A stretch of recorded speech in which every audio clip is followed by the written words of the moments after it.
তো এবার ব্যাপারটা হচ্ছে যে এটা যেটা তুমি বারবার বলছো যেটা এখন গোটা বিশ্বের সমস্যা হয়ে গেছে, তুমি যখন গ্রাফগুলো দেখাচ্ছিলে দেখছিলাম, তো এখানে একটু মেনশন করে দিই ময়ূকদা, এই মুহূর্তে দাঁড়িয়ে আয়ারল্যান্ডও কিন্তু যথেষ্টভাবে এটা নিয়ে সাফার করছে, কারণ ইসরায়েলের সাথে ওয়ারের পরে এত বেশি মাত্রায় অনুপ্রবেশ ওখানে ঢুকেছে, এবং শুধু ইসরায়েল কেন, এবং বিভিন্ন মৌলবাদী মনস্ক মানুষের এত ভিড় জমছে, এখন যেটা হয়ে যাচ্ছে আসল নকল সব একাকার হয়ে যাচ্ছে।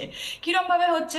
কারণ আমরা সবাই ব্রাউন স্কিন, এবং ওখানেতে ওরা কি হচ্ছে, বিদেশেতে ওরা ব্রাউন স্কিন দেখলেই ভাবছে বোধহয় এরা বোধহয় অনুপ্রবেশকারী, এবং তাদের সাথে একটা অস্বাভাবিক খারাপ ব্যবহারের প্রবণতা চলে আসছে, তাতে করে সবাই ইন্ডিয়ানরাও সাফার করছে এবং প্রত্যেকটা মানুষ সাফার করছে।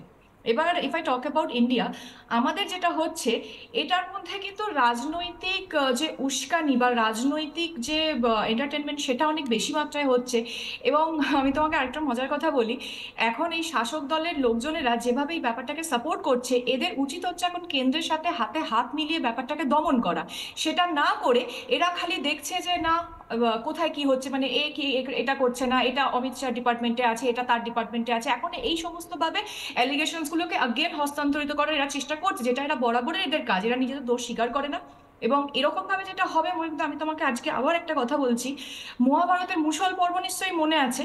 মুসল পর্বতে যেরকম এরা নিজেদের মধ্যে খেয়েও খেয়েই করে করে করে করে যদুবংশ পুরো ধ্বংস হয়ে গেছিল, এদেরও ঠিক তাই, মানে সেই পতনের আগে বলে না জ্বলে ওঠে, এদের ব্যাপারটা হচ্ছে তাই। সামনের বছরটা বাদ দাও, 26-এ এমনি ভোট আসছে, মানুষ আশা করি সবই দেখতে পাচ্ছে, এবং এদের কি বলবো, এদের একটা শিক্ষার দরকার আছে, এবং যেটা আশা করি 26-এ মানুষ বুঝিয়ে দেবেন। এবং এই মুসল পর্বের জন্য এদের অলরেডি কিন্তু শাসক দলের লোকেদের মধ্যে নিজেদের মধ্যে খেয়েও খেয়ে লেগে গেছে, সেটা আস্তে আস্তে কিন্তু সবার চোখের সামনে চলে আসছে। এবং আমি তোমাকে আরো একটা কথা বলবো মহিবদা, এই যে অনুপ্রবেশকারীরা ঢুকছে, এটা জানবে একটা কিন্তু ইন্ডিকেশনস, লাইক আবার বলবো মুসল পর্বের উদাহরণ দিয়ে আমি বলবো, ওটা যেরকম ছিল হচ্ছে তোমার অধর্মের সূত্রপাত এবং ধর্মের একটা বিসর্জন, এখানেও ঠিক তাই, একটা অধর্মের সূত্রপাত শুরু করা হচ্ছে। অলরেডি অধর্মে তো ছেয়ে গেছে, গত 13 বছর ধরে পশ্চিমবঙ্গে যা চলছে তাতে ভালো কিছু হচ্ছে না, আমরা সবাই জানি। এইবারেতে কি হচ্ছে, যখন ওখানেতে মুসল পর্বের ফলে যে অধর্মের সূত্রপাত হয়েছিল, তারপরে আবার কলিযুগ শুরু হয় হচ্ছে তোমার ধর্মের পুনর্বিন্যাস করার জন্য, এখানেও ঠিক দেখবে সেটাই হবে। আশা করছি যে এই যে একটা বিভৎস অধর্ম চলছে চারদিকে, দুর্নীতি, অরাজকতা, ধর্ষণ, মার্ডার, তার উপর এখন আবার নতুন সেই পোয়াবারও হয়েছে অনুপ্রবেশকারী, এবং এই ব্যাপারটাকে লিটারেলি প্রশ্রয় দেওয়া চলছে। এবং বর্ডারেতে যেরকম ভাবে শোনা যায় যে বিভিন্ন প্রশাসনকে ভয় দেখানো হয় যে না, তোমরা যদি এটা না করো তোমাদের চাকরি খেয়ে নেবো, তাদেরকে টাকা পয়সা দিয়ে প্রলোভন দেখানো হয়, তাদেরকে ঘুষ দিয়ে বলা হয় যে না তোমরা এটা করো, এটা না করলে এটা এটা মানে ভয় দেখানো হয়, যেরকম ভাবে অ্যাজ ইউজুয়াল করা হয়, সেটা আমরা সবাই কম বেশি জানি, রাইট?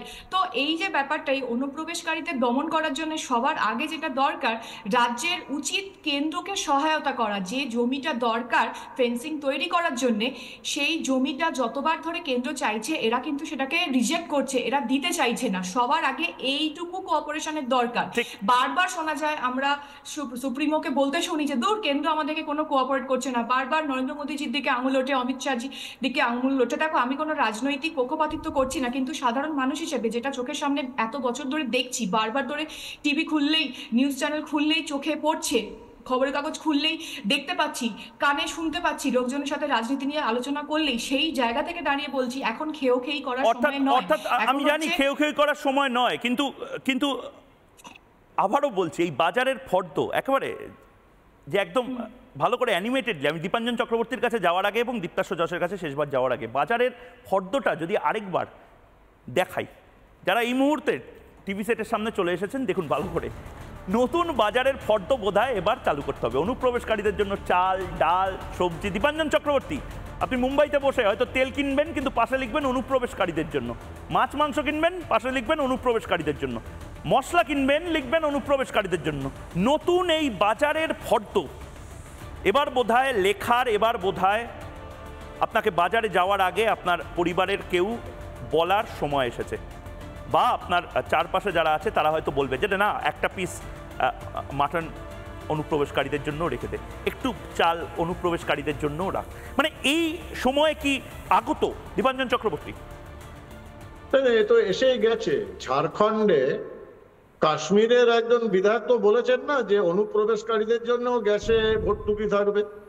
এখন এটা পরিষ্কার, বাংলার সঙ্গে অন্যান্য রাজ্যগুলোর পার্থক্যটা কোথায়? মহারাষ্ট্রে আজকে বিধানসভা নির্বাচন হলো, একই পর্বে একসাথে একটা এখন অবধি মৃত্যুর খবর পাইনি, তোমরাও খবর রাখছো। এবং এন্ড অফ দ্য ডে রাজনীতিবিদরা বলে আমরা জনসেবার জন্য, মানুষের সেবার জন্য রাজনীতি করি। বাংলায় সেই মানুষের সেবাটা এই পর্যায়ে পঞ্চায়েত নির্বাচনে 55 জনকে মৃত্যু মুখে পড়তে হয় আমাদের সহনাগরিক। মহারাষ্ট্রে একজনও নয়। পার্থক্যটা এখানে, আসলে বাংলায় যে লুটেরারা রাজত্ব করছে, হাজার হাজার কোটি টাকা যে লুট করছে, সেই টাকা নিরাপদে রাখার জন্য তাদের এই অনুপ্রবেশকারীদের সাহায্য নিতে হচ্ছে, তাদের সন্ত্রাসবাদীদের সাহায্য নিতে হচ্ছে। It's mutual. এদের হাজার হাজার কোটি টাকা হাওলার মাধ্যমে দুবাই যাচ্ছে, আমেরিকা যাচ্ছে, মধ্য এশিয়া, রাশিয়া যাচ্ছে। তার বদলে এই সন্ত্রাসবাদীদের সাহায্যের জন্য এরা এই অনুপ্রবেশকারী রোহিঙ্গারা বাংলায় ঢোকাচ্ছে। বাংলা আগ্নেয়গিরি হয়ে গেছে, যে কোনো মুহূর্তে বিস্ফোরণ হবে। দীপ্তাশ্ব যশ, শেষ 30 সেকেন্ড আপনার। দেখুন, এই যে আমায় কর্মসূত্রে বেশ জীবনের একটা বড় সময় আমায় ইউরোপে, বিশেষ করে ওয়েস্টার্ন ইউরোপে থাকতে হয়েছে এবং এখনও আমায় প্রায়ই যেতে হয়। এই যে অনুপ্রবেশকারী, এটা ওয়েস্টার্ন ইউরোপের ওদের একটা লেবার ক্রাইসিস ছিল, যেহেতু যে দেশগুলোর জনসংখ্যা কম এবং চিপ লেবার পাচ্ছিল না, সেইটা মেটাতে ওরা একসময় অনুপ্রবেশকারীদের ঢুকিয়েছিল ঢালাও দরে, এবং ওরা ভেবেছিল যে এর ফলে ওদের লেবার সমস্যা মিটে যাবে এবং ওরা অনুপ্রবেশকারীদের শিক্ষিত করে, তাদেরকে ব্রেন ওয়াশ করে বা তাদের ওরিয়েন্টেশন চেঞ্জ করে তারা তাদের একটা সুস্থ স্বাভাবিক জীবন দেবে। কিন্তু কি হলো, দেখা গেল তার ঠিক উল্টোটা হলো। আপনি বেলজিয়ামের ঘটনা মনে করুন।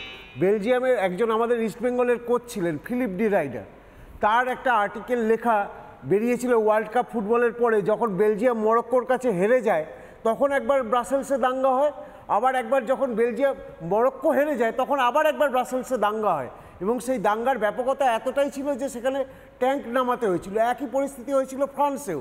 আজকে ঠিক সেই একই দৃশ্য তো আমরা দেখতে পাচ্ছি পশ্চিমবাংলাতেও।